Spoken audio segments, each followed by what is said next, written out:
আর এই চোরের দল আমার দুঃখী মানুষের সর্বনাশ করে বা লুটতরাজ করে খায়।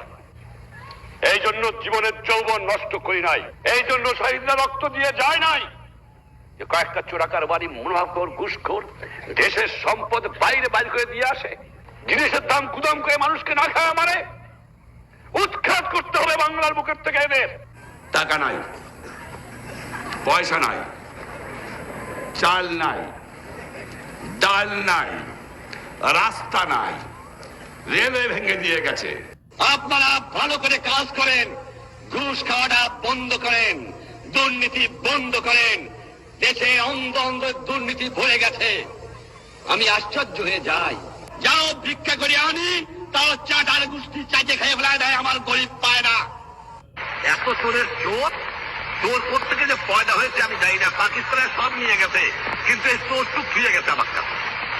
এই চোর নিয়ে গেলে আমি বাঁচতাম, কিছু দালাল গেছে, কিন্তু চোর গেলে বাঁচা যাবে।